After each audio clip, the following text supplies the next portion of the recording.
আজকে যারা সহিহুল বুখারী এর সর্বশেষ দর্শ নেবে তারা ও অন্যান্য সকল ছাত্রবৃন্দ,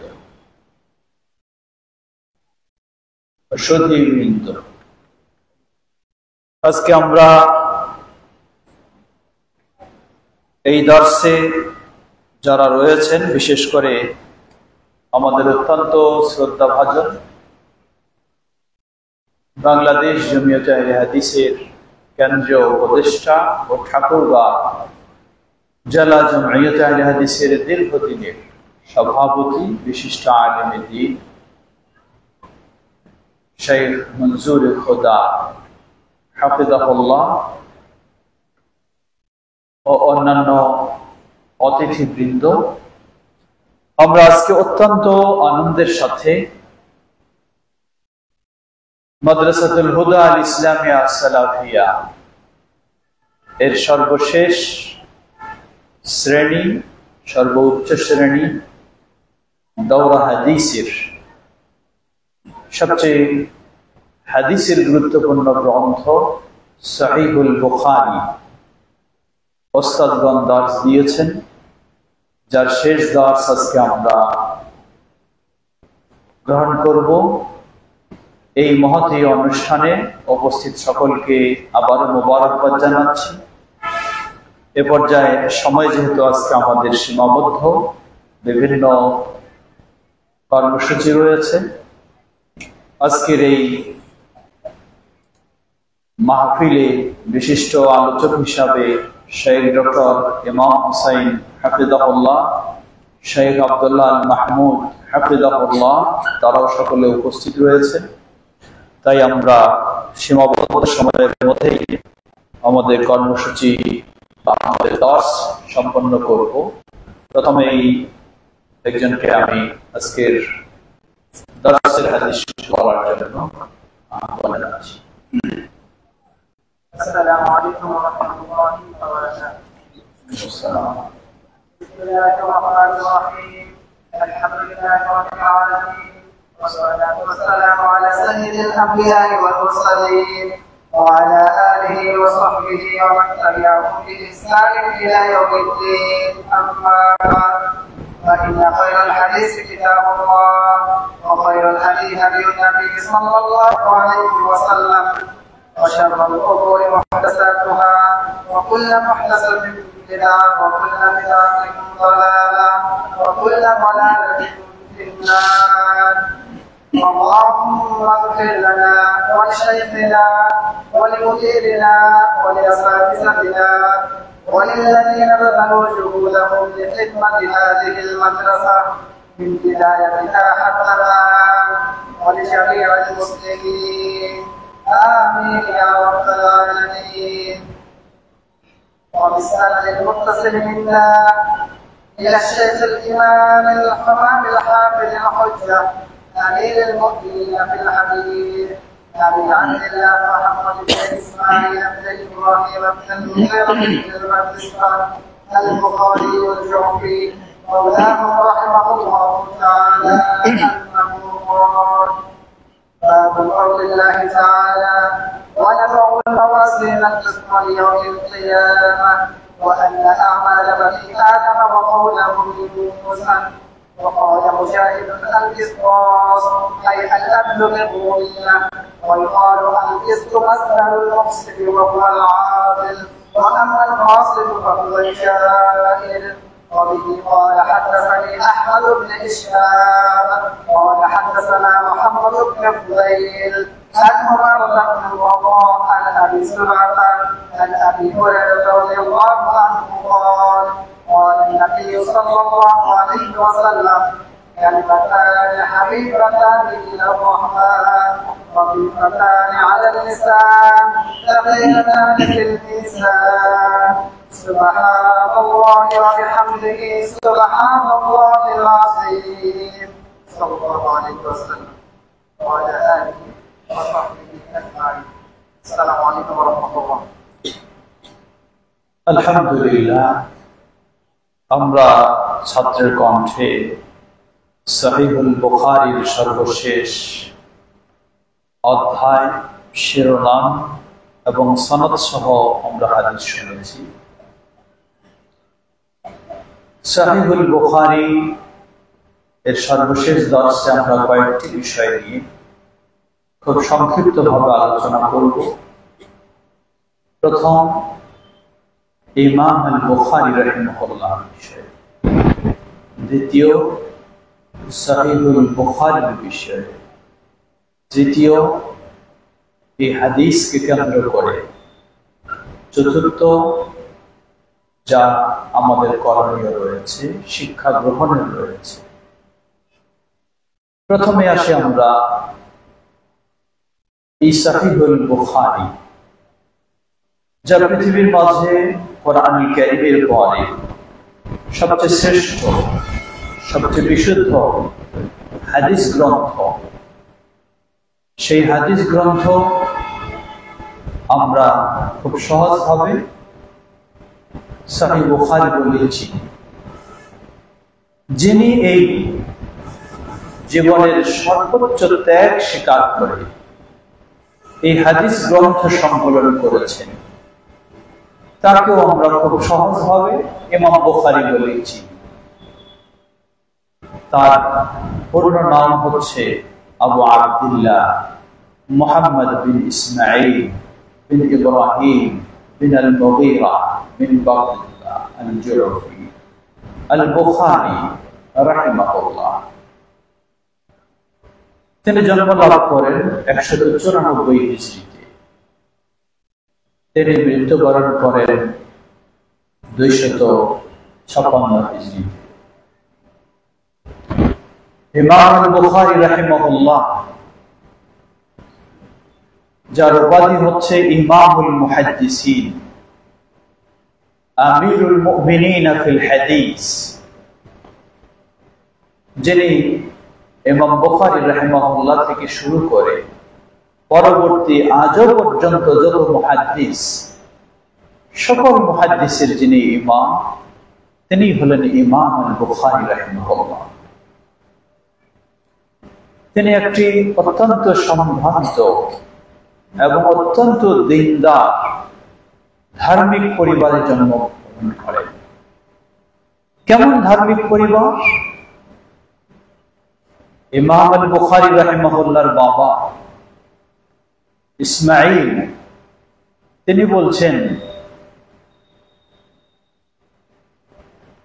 আমার যত সম্পদ রয়েছে, এই সম্পদের মাঝে একটি দিরহাম পাওয়া যাবে না যেটি হারাম। আরো বললেন, আমার সকল সম্পদে একটি দিরহাম পাওয়া যাবে না যেটার বিষয়ে কোনো সন্দেহ রয়েছে। সুবহানাল্লাহ। কত তিনি আল্লাহকে ভয় করে স্বচ্ছতার সাথে ছিলেন। মা কত ধার্মিক ছিলেন। বাবা ছোট বয়সে মারা গেছেন। ইমাম আল বুখারী রাহিমাহুল্লাহ, তিনি ছোট বয়সে দৃষ্টিহীন ছিলেন। মা সন্তানের জন্য আল্লাহর কাছে কত কাঁদলেন। রাতের পর রাত আল্লাহর কাছে সন্তানের জন্য কেঁদেছেন। গভীর রাতে ঘুমে দেখছেন ইব্রাহিম আলাইহিস সালামকে, দেখছেন মা। ইব্রাহিম আলাইহিস সালাম বলছেন, হে শোনো, জেনে রাখো, قد رد الله ولدك بصرا لكثرة دعائك। স্বপ্নে মা দেখছেন ইব্রাহিম আলাইহিস সালামকে। ইব্রাহিম আলাইহিস সালাম মাকে বললেন, তুমি শোনো, দেখো, আল্লাহ সুবহানাহু ওয়া তাআলা তোমার বেশি বেশি দোয়ার কারণে, এত তুমি আল্লাহর কাছে কেঁদেছো, এত চেয়েছো, আল্লাহ রাব্বুল আলামিন তোমার সন্তানের দৃষ্টি শক্তিকে ফিরিয়ে দিয়েছেন। মা বলছেন, তিনি সকাল হলো, তিনি দেখছেন যে সত্যি মুহাম্মদ বিন ইসমাঈল। মা ছিলেন সেই ধরনের, যাকে বলা যেতে পারে মুস্তাজাবুদ দাওয়া, আল্লাহর কাছে দোয়া করলে কবুল হয় এমন মা। সেই পরিবারে জন্ম লাভ করেছেন ইমাম আল বুখারী রাহিমাহুল্লাহ। তিনি খুব সাল্লাল্লাহু আলাইহি ওয়াসাল্লামের সুন্নাহকে সংরক্ষণ করা যায়, সংকলন করা যায়। যেমনি তার বাবা মার ইচ্ছা, তেমনি এই ছোট্ট বাচ্চার ইচ্ছা, এবং আল্লাহ সুবহানাহু ওয়া তাআলা তেমনি তাকে যোগ্যতা, দক্ষতা সবকিছুই দিয়েছিলেন। ইমাম বুখারী রাহিমাহুল্লাহর সমকালীন একজন ব্যক্তি তিনি বলছেন, আমি জিজ্ঞাসা করলাম যে আপনি কবে থেকে হাদিসের দিকে আপনার পড়ালেখার গভীরতা বা আগ্রহ বা ইচ্ছা বা চেষ্টা শুরু হয়েছে? তিনি বলছেন, যখন তিনি মক্তবে পড়তেন, উলহিমতু বিহিফযিল হাদিসি ওয়া আনা ফিল কুতাব। তিনি বলছেন যে আমি যখন মক্তবে লেখাপড়া করি, তখনই আল্লাহর পক্ষ থেকে আমাকে হাদিস হেফজের একটা আলাদা আল্লাহ রাব্বুল আলামিন মানসিকতা দান করেছেন। বয়স কত? বয়স তখন তার মাত্র 10 বছর বয়স। এই 10 বছর বয়সেই তিনি হাদিস হেফজের একটা আল্লাহ রাব্বুল আলামিনের পক্ষ থেকে বিশেষ ইলহাম, বিশেষ আল্লাহ রাব্বুল আলামিনের পক্ষ থেকে এই নিয়ামত তিনি লাভ করেছেন। তিনি বলছেন, আবার তাকে জিজ্ঞাসা করা হলো, তিনি বললেন যে আমি যখন মক্তব শেষ করলাম 10 বছর, এই একদিকে মক্তব, কিন্তু হাদিস হেফজের দিকে তার যেন তখনও তিনি অনেক হাদিস হেফজ করেছেন। তিনি উদাহরণ দিতে গিয়ে বললেন, আমি একজনের দর্শে গিয়ে দেখলাম, বসলাম, সুফিয়ান তিনি হাদিস শোনাচ্ছেন, হাদিস পাঠ করে শোনাচ্ছেন ছাত্রদেরকে। আমি দর্শে বসলাম, তিনি হাদিস বর্ণনা করছেন, আনি জুবাইর আনি ইব্রাহিম, এভাবে যখন সনদ বলছেন, সনদ বললে আমি বুঝলাম তিনি এটি ভুল করছেন। আমি সাথে সাথে আপত্তি করলাম যে না, এটি জুবাইর আনি ইব্রাহিম নয়। যিনি দর্শ দিচ্ছিলেন তিনি একটু থেমে গেলেন। ছোট্ট একজন বাচ্চা, মাত্র 10 বছর পার হয়েছে, সেই ছোট্ট বাচ্চা ভুল করেছে। সাথে সাথে ইমাম বুখারী বললেন যে আমি বললাম, ইরজি' ফিল আসল, আপনি যান, গিয়ে আপনার মূল গ্রন্থ দেখে আসুন। তিনি কোনো কথা না বলে উঠে গেলেন, ঘরের ভিতরে গেলেন। ঘরের ভিতরে গিয়ে মূল গ্রন্থ দেখে আসলেন।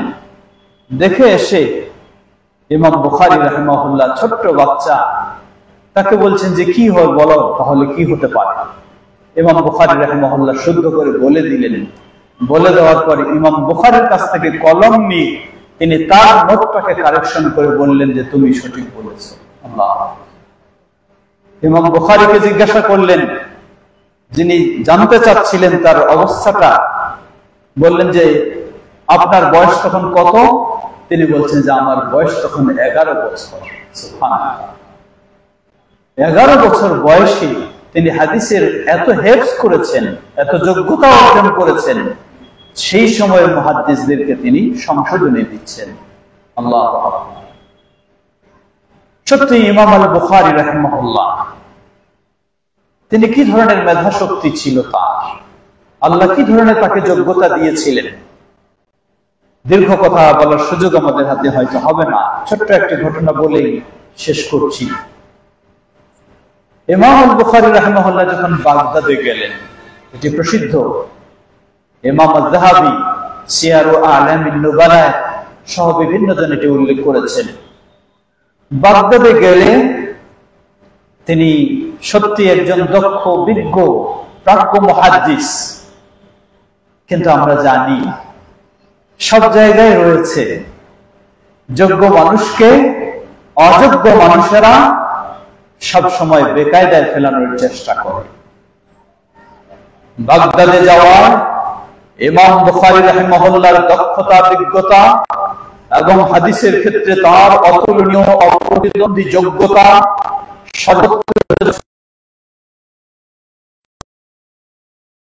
যারা লোকাল মুহাদ্দিস যারা তারা ইমাম বুখারী রাহিমাহুল্লাহ, সেই ইমাম বুখারী রাহিমাহুল্লাহ এই যোগ্যতা, এই দক্ষতা, এই বিজ্ঞতা, সেটাকে তারা মেনে নিতে পারছে না যে কিভাবে ইমাম বুখারী এত প্রসিদ্ধ হবে, এত সম্মানিত হবে।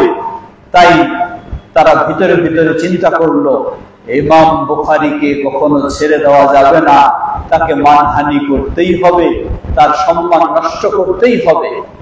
এই বলে বড়সড় একটি পরীক্ষার আয়োজন করলো। পরীক্ষার আয়োজন কি? সকল মানুষকে জানানো হলো অমুক দিন রাষ্ট্রীয়ভাবে সকল ব্যবস্থাপনা এই ইমাম বুখারীর পরীক্ষা করা হবে। আসলেই কি তিনি যোগ্য ইমাম বুখারী, যোগ্য মুহাদ্দিস, না শুধু এমনি মানুষ তার কথা বলে? ইমাম বুখারী রাহিমাহুল্লাহকে যারা চেনেন, যারা তার ভক্ত, তারাও আছেন, আর যারা বিরোধী ইমাম বুখারী রাহিমাহুল্লাহকে ছোট করতে চান, তারাও বহুভাবে প্রস্তুতি নেন। পরীক্ষা হবে 100 হাদিসে। হাদিস উপস্থাপন শুরু হলো। একজন এসে 10টা হাদিস পাঠ করে, তারপর আরেকজন এসে 10টা হাদিস, কিন্তু হাদিসগুলিকে বিকৃত করা হয়েছে। হাদিসের এক সনদ অন্য হাদিসের মতন, আরেক হাদিসের মতনের সাথে অন্য হাদিসের সনদ সেভাবে বিকৃত করে উপস্থাপন করা হয়। একজন এসে 10টা উপস্থাপন করে, দ্বিতীয় জন 10টা, তৃতীয় জন 10টা, 10 জন এসে 100 হাদিস উপস্থাপন করলো। কিন্তু ইমাম আল বুখারী রাহিমাহুল্লাহ প্রথম থেকেই তিনি যেন কোনোটারই জবাব দিচ্ছেন না, নীরব আছেন। কোন কোন বর্ণনা এসেছে তিনি বলেছেন যে আমি জানি না। এটি পরীক্ষামূলক ভাবে তিনিও মানুষকে করার জন্য বলেছেন। একেবারে যখন 100 হাদিস উপস্থাপন হলো, এরপরে ইমাম আল বুখারী রাহিমাহুল্লাহ মাথা তুলে তিনি বললেন, জেনে রাখো ওই 100 হাদিসের জবাব প্রথম ব্যক্তি এই 10টি হাদিস বলেছে, ওই 10 হাদিস সে এইভাবে উপস্থাপন করেছে, যেই হাদিসে এই সনদ এই মতন সে বিকৃত করেছে, তার আসল অবস্থা হবে এই। এভাবে 10টি হাদিসের জবাব দিলেন। দ্বিতীয় জনের বাকি 10টি হাদিসের জবাব দিলেন, তৃতীয় জনের 10টি হাদিসের জবাব দিলেন। একাধারে তিনি 100 হাদিসের জবাব সব দিয়ে দিলেন। সবাই হতবাক।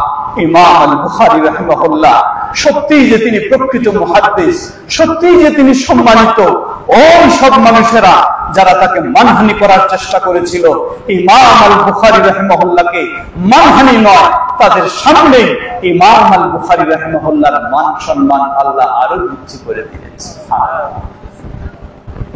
এখানে মুহাদ্দিসগণ বলেন, তারা বলেন যে ইমাম আল বুখারী রাহিমাহুল্লাহ এখানে বড় আশ্চর্যের বিষয় হলো এই যে তারা যে হাদিসগুলি ভুলভাবে উপস্থাপন করেছিল, সেই হাদিসগুলি সহিভাবে শুদ্ধভাবে ইমাম বুখারী বলে দিবেন, এটি তো স্বাভাবিক বিষয়। কিন্তু তারা যেই উলটপালট করে উপস্থাপন করেছিল, ইমাম বুখারী রাহিমাহুল্লাহ একবার শোনাতেন 100 হাদিস কিভাবে উলটপালট করে বলেছে সেটাও তিনি উপস্থাপন করলেন। সুবহানাল্লাহ, আল্লাহু আকবার। এমনই তাকে আল্লাহ রাব্বুল আলামিন মেধা দিয়েছিলেন। মনে রাখতে হবে, বিশেষ করে আমি আমার নিজেকেও বলবো, সকল উস্তাদদেরকেও বলবো এবং স্নেহের ছাত্রবৃন্দকেও বলবো, শুধু মেধা থাকলেই আবার যোগ্য হওয়া যায় না, বড় হওয়া যায় না। যেমনই মেধা দরকার, তেমনি চেষ্টা, প্রচেষ্টা, শ্রম, ত্যাগ এর পিছনে দরকার। ইমাম আল বুখারী রাহিমাহুল্লাহ তিনি অসুস্থ হলেন, পেটের ব্যথা। তিনি ডাক্তারের কাছে যান, চিকিৎসকের কাছে গিয়ে বলছেন যে আমার এই অসুবিধা, কি চিকিৎসা দেবেন আপনি?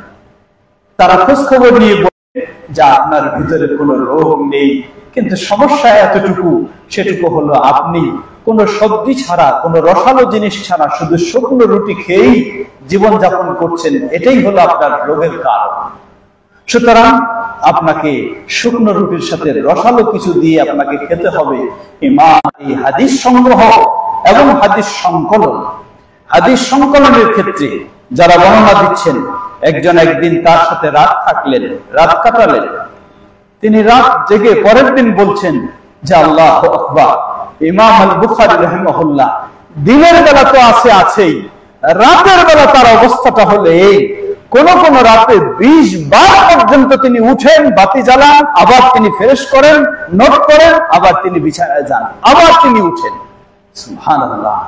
এভাবেই তিনি নিজের বাড়িতে শুধু নয়, কত দেশে কত জায়গায় তিনি সফর করেছেন। তিনি বলেছেন যে আমি 1080 জনের কাছ থেকে আমি হাদিস গ্রহণ করেছি। এই 1080 জনকে আহলুস সুন্নাহ ওয়াল জামাআতের সঠিক আকীদাধারী 1080 জন, তাদের কাছ থেকে তিনি হাদিস সংগ্রহ করেছেন। সুবহানাল্লাহ, কত তিনি কষ্ট। সুতরাং কোন মানুষের যদি নিয়ত সুন্দর হয় এবং সে যদি যোগ্যতা রাখে, সুস্থতা থাকে তার, অপরদিকে সে যদি সর্বোচ্চ আল্লাহর সন্তুষ্টি অর্জনের জন্য চেষ্টা করে, তাহলে ইমাম আল বুখারী রাহিমাহুল্লাহর জীবনী প্রমাণ করে তাহলে কিছু না কিছু অবশ্যই হওয়া সকলের পক্ষেই সম্ভব হবে ইনশাআল্লাহ। আল্লাহ আমাদের সকলকে ইমাম আল বুখারী রাহিমাহুল্লাহ থেকে সেই শিক্ষা নিয়ে আমরা যেন আমাদের জীবনকেও আলোকিত করতে পারি, ইলমের আলোয়, কোরআন এবং সুন্নাহর আলোয়। আল্লাহ আমাদের সবাইকে তৌফিক দান করুন। ইমাম আল বুখারী রাহিমাহুল্লাহ এই সহিহুল বুখারী তিনি সংকলন করেন কতদিন?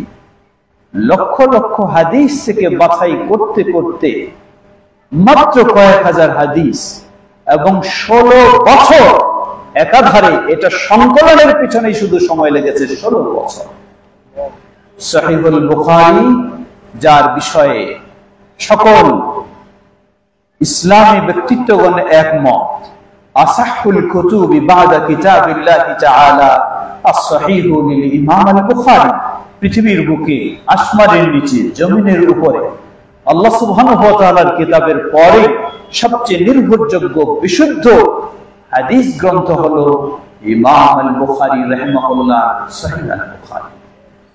আমরা শুধু সহজেই সহিহ বুখারী বলে চিনি, এর পূর্ণ নাম হচ্ছে আল জামি', আল মুসনাদ, আস সহিহ, আল মুখতাসার মিন উমুরি রাসূলিল্লাহ সাল্লাল্লাহু আলাইহি ওয়াসাল্লাম ওয়া সুনানিহি ওয়া আইয়ামিহি।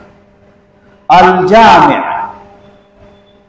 আল মুসনাদ, আস সহিহ, আল মুখতাসার। জামি' বলা হয় ওই হাদিস গ্রন্থকে, হাদিসগুলিকে সাধারণত 8 ভাগে ভাগ করেছেন মুহাদ্দিসগণ। 8 শ্রেণীর হাদিসেই যেই হাদিস গ্রন্থে পাওয়া যায় সেটিকে আল জামি' বলা হয়। তো রাসূলুল্লাহ সাল্লাল্লাহু আলাইহি ওয়াসাল্লামের হাদিস, রাসূলুল্লাহ সাল্লাল্লাহু আলাইহি ওয়াসাল্লামের সুনান, রাসূলুল্লাহ সাল্লাল্লাহু আলাইহি ওয়াসাল্লামের জীবনের বিভিন্ন বিষয়গুলিকে কেন্দ্র করে সেগুলি থেকেই প্রমাণিত এই হাদিসগুলিকেই সহিহুল বুখারীতে ইমাম বুখারী রাহিমাহুল্লাহ নিয়ে এসেছেন। হাদিস সংখ্যা, এক হাদিসকে ইমাম বুখারী রাহিমাহুল্লাহ প্রয়োজনে তিনি 10 থেকে 12 বার পর্যন্ত নিয়ে এসেছেন। সবগুলি যদি গণনা করা হয় তাহলে 5775 হাদিস হয়। আর যদি সবগুলিকে একবার গণনা করা হয়, বারংবার নয়, তাহলে হাদিসের সংখ্যা প্রায় 4000। বরং ইবনে হাজার আসকালানী রাহিমাহুল্লাহ তিনি আরো বলেছেন রাসূলুল্লাহ সাল্লাল্লাহু আলাইহি ওয়াসাল্লাম থেকে মারফু মুত্তাসিল যেগুলি হাদিস সেগুলি প্রায় 2700 মতো হাদিস সহিহুল বুখারীতে। এই মাত্র কয়েকটি হাদিস, অর্থাৎ প্রায় 3000 এর মতো হাদিস, মূল হাদিস, সেগুলিকে ইমাম আল বুখারী রাহিমাহুল্লাহ প্রায় 6 লক্ষাধিক হাদিস থেকে 16 বছরে বিভিন্ন দিক থেকে চুলচেরা বিশ্লেষণ করে সব তার মতো বিশ্লেষণ করার পর তিনি বলছেন প্রতিটি হাদিসকে আবার সহিহুল বুখারীতে রাখার জন্য আমি পবিত্র হয়ে গোসল করে আল্লাহর কাছে সালাতুল ইস্তিখারা করে তারপর যখন আমার কাছে নিশ্চিত হয়েছে যে হাদিস ঠিক, সেই হাদিসকেই সহিহুল বুখারীতে তিনি সংকলন করেছেন। আজকে আমরা কতই সহজে এই সহিহুল বুখারীকে আমরা পেয়ে গেছি। সুবহানাল্লাহ। সমবেত উপস্থিতি, এভাবেই ইমাম আল বুখারী রাহিমাহুল্লাহ সহিহুল বুখারীকে সংকলন করেছেন। সহিহুল বুখারী আজকে আহলুল হাদিসরাই কেবল সবচেয়ে হাদিসের গুরুত্ব বেশি দিয়ে থাকে। ভিন্নরা আমাদের দেশে অসংখ্য হাজারো মাদ্রাসা রয়েছে যেগুলিতে সহিহুল বুখারী খতম করা হয়, কিন্তু আফসোসের সাথে বলতে হয় তারা আবার ইমাম বুখারী রাহিমাহুল্লাহকে বিভিন্ন অপবাদ দিয়ে দুর্বল করার চেষ্টা করে। তারা বলে ইমাম আল বুখারী রাহিমাহুল্লাহ তিনি ছিলেন মুহাদ্দিস, তিনি ফকিহ ছিলেন না। এটি সম্পূর্ণ একটি তাদের ভিত্তিহীন কথা। এজন্য প্রসিদ্ধ ইমামগণ বলেন ইমাম আল বুখারী রাহিমাহুল্লাহ কত বড় ফকিহ ছিলেন সেটি ফি তারাজুমি আল বুখারী, বুখারীর যে তারাজুম অর্থাৎ তিনি যে শিরোনামগুলি নিয়ে এসেছেন অধ্যায়ে, সেগুলি যদি একটু ভাবা যায় তাহলে বোঝা যায় তিনি শুধু মুহাদ্দিসই নন, বরং সবচেয়ে তিনি একজন বড় ফকিহ, সেটি সেখানে প্রমাণিত হয়।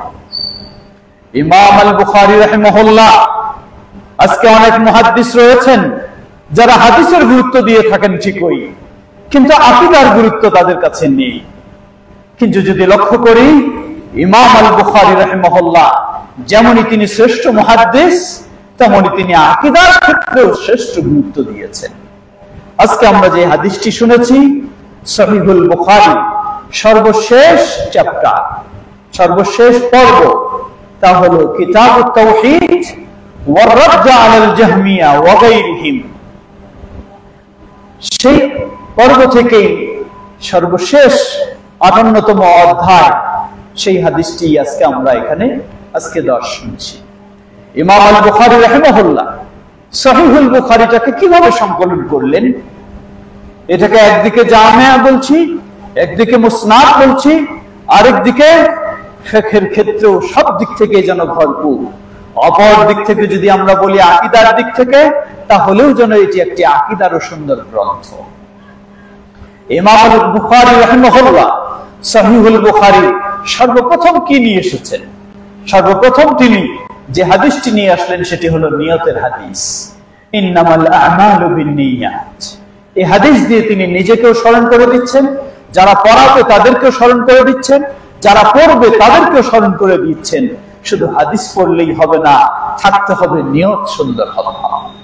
এই হাদিস দিয়ে আমি দিন শিখব, এই হাদিস দিয়ে আমি আল্লাহকে চিনব, এই হাদিসকে আমি দিন জানবো, দিন মানবো, দিন প্রচার করব।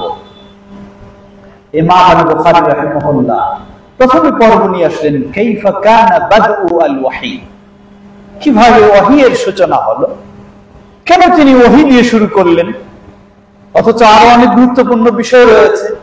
জবাব, ইমাম আল বুখারী রাহিমাহুল্লাহ ওহী দিয়ে শুরু করলেন এই জন্যই নবী সাল্লাল্লাহু আলাইহি ওয়াসাল্লামের রিসালাত ইস্তেহাদ করে আসেনি, নবী সাল্লাল্লাহু আলাইহি ওয়াসাল্লামের নবুয়ত ইস্তেহাদ করে আসেনি। নবুয়ত রিসালাত সবগুলি শুরু হয়েছে ওহী দিয়ে। সুতরাং গোটা ইসলাম হলো ওহীর উপর নির্ভরশীল, ওহী ছাড়া ইসলাম নয়। এই জন্যই ইমাম আল বুখারী রাহিমাহুল্লাহ শুরুতেই ওহী এর পর্ব দিয়ে, ওহী এর কিতাব দিয়ে তিনি শুরু করে তিনি যেন বোঝাচ্ছেন ইসলামটাই হলো ওহী, কারণ মন করা চিন্তা দিয়ে ইসলাম নয়। এরপরেই ওহীর পরে তিনি নিয়ে আসলেন কিসের? কিতাবুল ঈমান নিয়ে আসলেন তিনি, কিতাবুল ঈমান।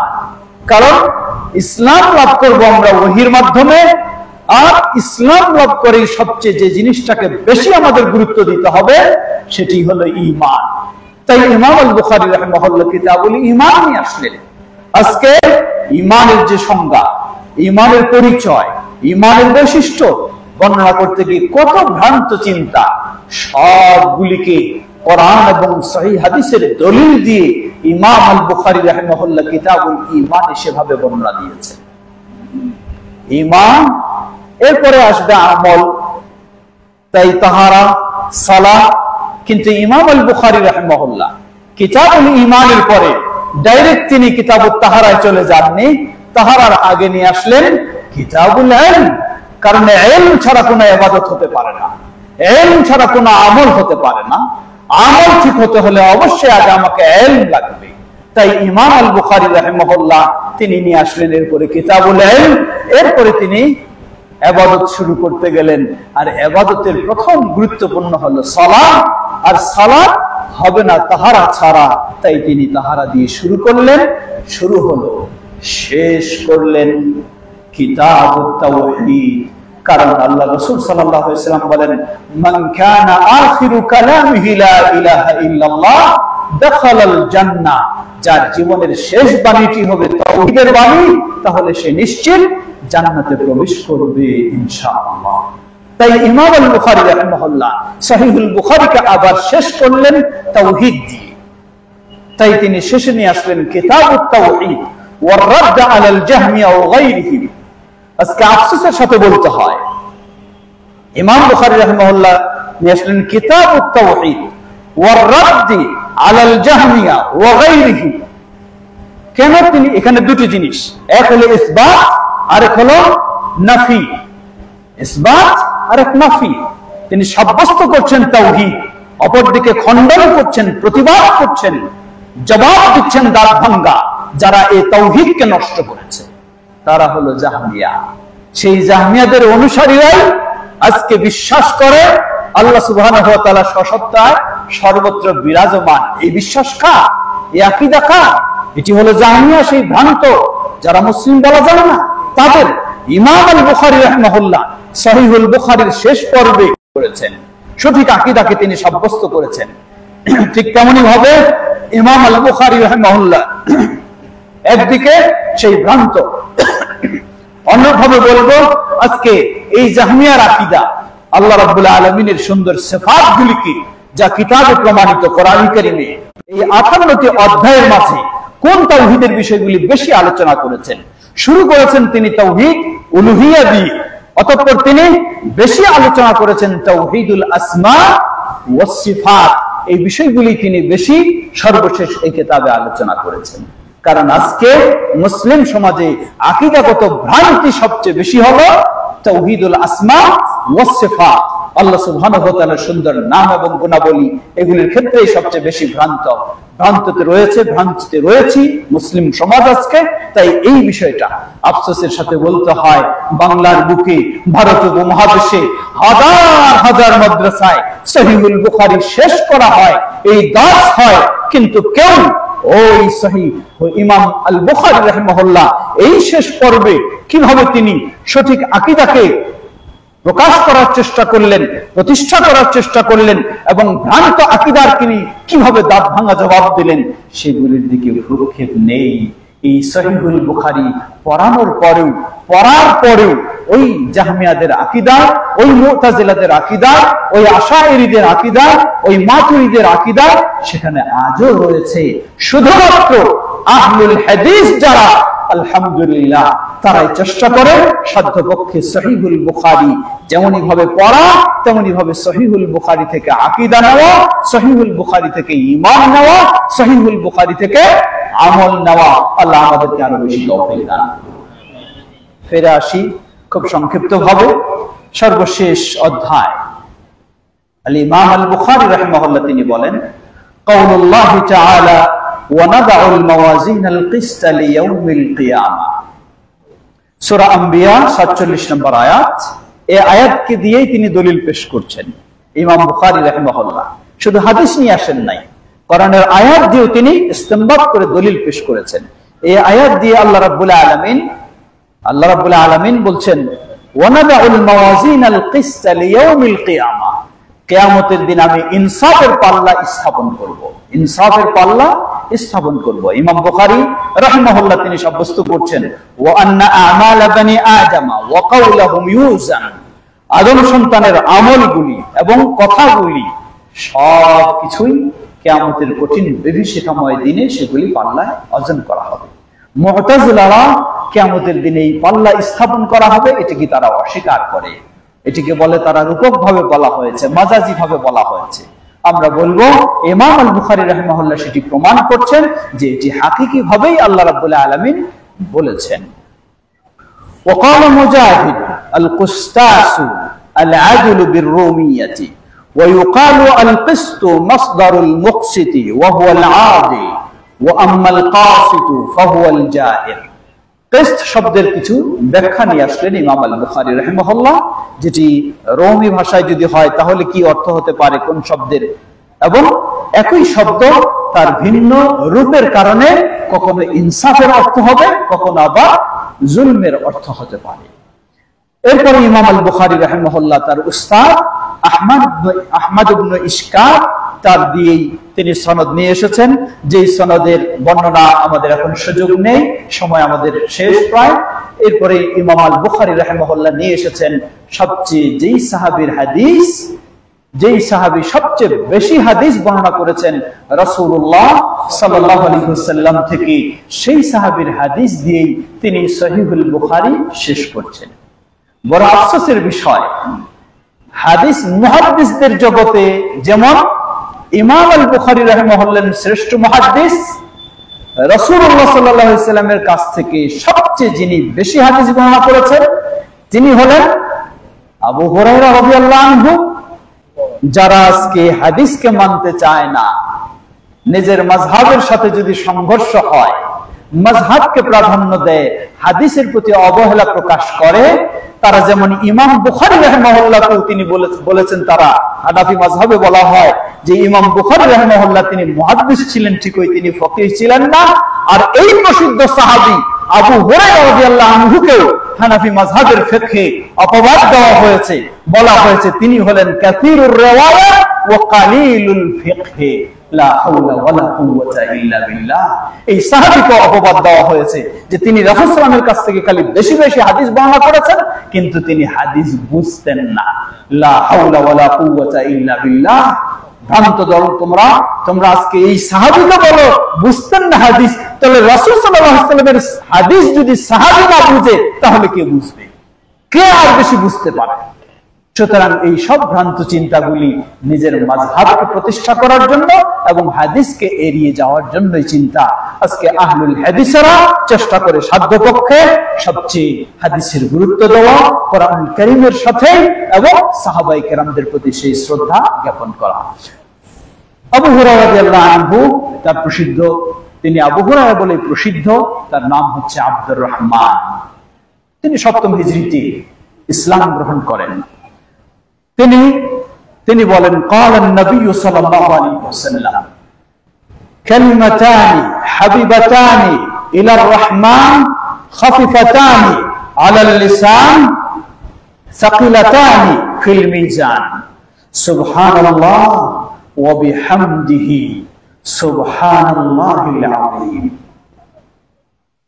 কালিমাতান, দুটি শব্দ বলবো না দুটি বাক্য বলবো? কালিমা শব্দটি আরবি শব্দ, যেটি শব্দের জন্য ব্যবহার হয়।